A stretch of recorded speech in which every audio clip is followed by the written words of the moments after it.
నమస్కారం స్నేహితులారా. ఈరోజు మనం భారతదేశపు రాతి శిల్పకళకు అపూర్వ నిదర్శనంగా నిలిచిన కృష్ణానది ఒడ్డున ఆంధ్రప్రదేశ్ గుంటూరు జిల్లాలోని ఉండవల్లి గుహాలయాల గురించి సమగ్రంగా తెలుసుకుందాం. ఒక భారీ కొండను ఉలితో తొలిచి 4 అంతస్తుల గుహాలయంగా మార్చిన పురాతన విశ్వకర్మ స్థాపతుల అద్భుత నైపుణ్యాన్ని, బౌద్ధ, జైన, హైందవ సంస్కృతుల సామరస్యాన్ని, అనంత పద్మనాభస్వామి మహిమను ఈ వీడియోలో ఆవిష్కరిద్దాం. విజయవాడ నగరానికి దక్షిణ పడమర దిశలో 6 కిలోమీటర్ల దూరంలో తాడేపల్లి మండలం ఉండవల్లి గ్రామంలో ఈ గుహాలయాలు ఉన్నాయి. ఉండవల్లి గుహలు 4వ-5వ శతాబ్దాల మధ్య గుప్త సామ్రాజ్య కాలంలో చెక్కబడ్డాయి. ప్రారంభంలో ఈ గుహలు బౌద్ధ భిక్షువుల మఠాలుగా నిర్మించబడ్డాయి. సమీపంలోని అమరావతి అప్పట్లో అంతర్జాతీయ వాణిజ్య కేంద్రంగా, బౌద్ధమత ప్రచారానికి ముఖ్య కేంద్రంగా విరాజిల్లింది. గుహల ముఖద్వారంలో చెక్కబడిన మానవ ముఖాల శిల్పాలు దానం చేసిన వర్తకుల ముఖాలు అని చరిత్రకారులు నమ్ముతారు. వారే ఈ గుహల నిర్మాణానికి ధన సహాయం అందించారు. 5వ శతాబ్దం నుంచి 7వ శతాబ్దం వరకు విష్ణుకుండిన రాజులు ఈ ప్రాంతాన్ని పాలించారు. వారు మొదట్లో వాకాటక సామ్రాజ్యానికి సామంతులుగా ఉండి తరువాత చుట్టూ స్వతంత్ర రాజ్యాన్ని స్థాపించారు. వారి రాజధాని మొదట అమరావతిలో, తరువాత విజయవాడలో ఉంది. విష్ణుకుండిన చక్రవర్తులు వైష్ణవులు, విష్ణు భక్తులు. వారి కాలంలో ఈ ప్రాంతంలో హిందూ మతం పునరుద్ధరణ పొందింది. బౌద్ధ గుహలను క్రమంగా హైందవ దేవాలయాలుగా మార్చారు.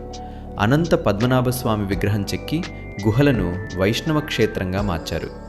విష్ణుకుండినుల రాజచిహ్నాలు గుహల లోపల కనిపించడం వారి సహకారానికి నిదర్శనం. చరిత్రకారుడు ఎస్ఆర్ రామానుజన్ ప్రకారం భైరవకోన, మొగల రాజపురం, విజయవాడ, ఉండవల్లి గుహలన్నీ ఈ కాలానికే చెందినవి. 5వ శతాబ్దం తర్వాత బౌద్ధమతం క్షీణించడంతో ఈ గుహలను జైన సన్యాసులు ఉపయోగించారు. గుహల మొదటి అంతస్తులో జైన శైలి స్పష్టంగా కనిపిస్తుంది. ఒడిశాలోని ఉదయగిరి, ఖండగిరి జైన గుహలకు సమానంగా ఉంటుంది. ఉండవల్లి గుహాలయం ఏకశిల రాతిని తొలిచి నిర్మించబడిన 4 అంతస్తుల భవ్య నిర్మాణం. తూర్పు ముఖంగా ఉన్న ఈ గుహ ముఖద్వారం 29 మీటర్ల పొడవు, 16 మీటర్ల వెడల్పు ఉంటుంది. అసంపూర్ణంగా మిగిలిన ఈ అంతస్తులో 8 స్తంభాలు, 7 ద్వారాలు ఉన్నాయి. ఇది బౌద్ధ భిక్షువుల సెల్గా ప్రణాళిక చేయబడినది కానీ పూర్తి కాలేదు. స్తంభాలు సాదాగా, పాక్షికంగా చెక్కబడ్డాయి. మొదటి అంతస్తు. ఇక్కడ 3 గర్భగుడులు ఉన్నాయి.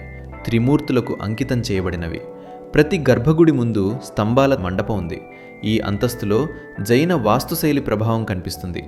దక్షిణ భాగంలో ఒక చతురస్ర మండపం 4 సాదా స్తంభాలతో ఉంది. వెనుక భాగంలో గర్భగుడి నిర్మించబడింది. 8 మెట్లు గర్భగుడికి దారితీస్తాయి. 2వ అంతస్తు అనంత పద్మనాభస్వామి. ఇది గుహాలయం యొక్క అత్యద్భుత అంతస్తు. స్తంభాల మధ్య చతురస్ర మండపంలో 5 మీటర్ల పొడవైన విష్ణువు విగ్రహం శేషనాగుపై కుడిప్రక్కగా పండుకుని ఉంటుంది.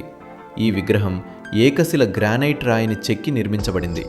విష్ణువు చుట్టూ శివుడు, వైష్ణవ దేవతల శిల్పాలు చెక్కబడ్డాయి.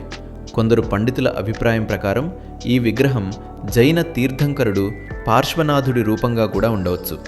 విగ్రహానికి పొడవాటి స్తంభాలు, స్తంభాలపై దశావతార శిల్పాలు చెక్కబడ్డాయి. కానీ మొఘల్ దండయాత్రల కాలంలో చాలా శిల్పాలు పాడు చేయబడ్డాయి. గుహ గోడలపై పురాణ కథల కుడ్య చిత్రాలు కనిపిస్తాయి. 3వ అంతస్తు. ఈ అంతస్తు బయటికి తారిచుంటుంది. పైకప్పుపై 3 చిన్న గర్భగుడులున్నాయి. 4వ అంతస్తు శివాలయం. శిఖరంపై చిన్న కానీ ఆధ్యాత్మికంగా ముఖ్యమైన శివలింగం ఉంది. ఇది ధ్యానం, ప్రార్థనలకు ప్రత్యేక స్థలం. ఉండవల్లి గుహలు బౌద్ధ, జైన, హైందవ మతాల సామరస్యానికి అద్భుత ఉదాహరణ. స్థానిక పురాణాలు, మాయాగాథలు. ఒక రాత్రిపూట పనిచేసే రాక్షసుడు అద్భుత శిల్ప నైపుణ్యంతో ఈ గుహలను చెక్కాడని స్థానిక నమ్మకం. 7 సిద్ధులు ఒక్క రోజులోనే ఈ గుహలను నిర్మించగలరని మరొక గాథ. ఈ రహస్య కథలు యాత్రికులలో ఆసక్తిని రేకెత్తిస్తాయి. ఉండవల్లి గుహలు భారత పురావస్తు శాఖ ASI పరిరక్షణలో జాతీయ ప్రాముఖ్యత కలిగిన స్మారక చిహ్నంగా గుర్తింపు పొందాయి. వీడియో నచ్చితే లైక్ చేయండి, మీ స్నేహితులతో షేర్ చేయండి, మా ఛానల్ని సబ్స్క్రైబ్ చేయండి. మళ్ళీ కలుద్దాం తదుపరి వీడియోలో.